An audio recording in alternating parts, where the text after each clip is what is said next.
Have an S2P file with RF measurement data from a network analyzer or simulator?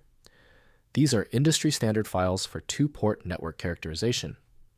I'm Evan Brooks, Certified Support Engineer, and I'll show you how to open and analyze these Touchstone two-port network data files.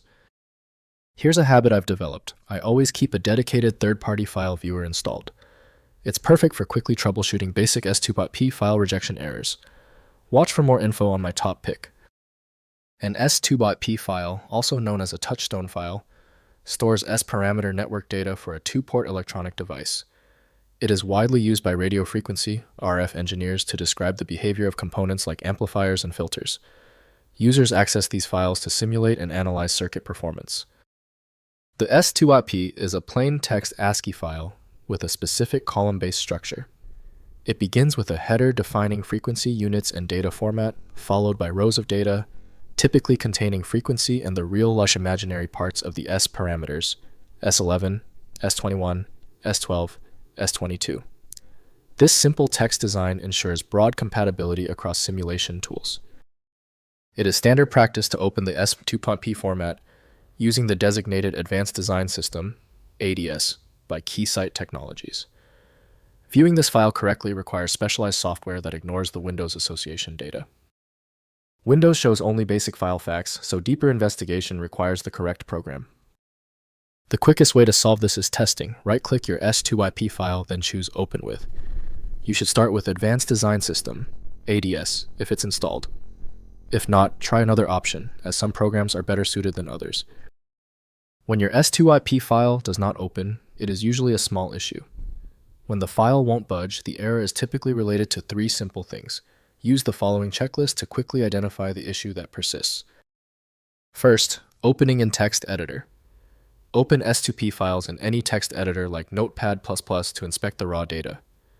The file shows comment headers option line with frequency units and impedance reference followed by data rows. This helps verify data integrity and understand parameter format before importing into simulation software. Next, importing into ADS. Import S2P files into Keysight, Advanced Design System, ADS for RF circuit simulation.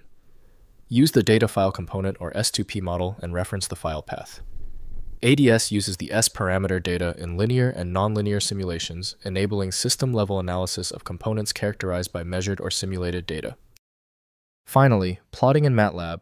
Use MATLAB RF toolbox functions like sparameters and RFplot to load and visualize S2P data. The functions parse the Touchstone format and create network parameter objects for analysis. Plot magnitude phase, Smith charts, and group delay or perform circuit calculations using the imported S-parameter data. If compatibility checks failed, it is likely because the file extension name is shared by different developers for unrelated formats, causing your PC to use the wrong reading language. You might consider a solution that focuses on the internal data structure rather than the extension name, which is often the best way to attempt opening ambiguous file types. When even the specialized programs couldn't crack the file, the issue is beyond simple fixes. FileMagick is the next step, a powerful universal program designed to read the hundreds of formats that frustrate Windows. Find it at filemagick.com. If this tutorial saved you time and frustration, please hit the like button and subscribe for more fixes.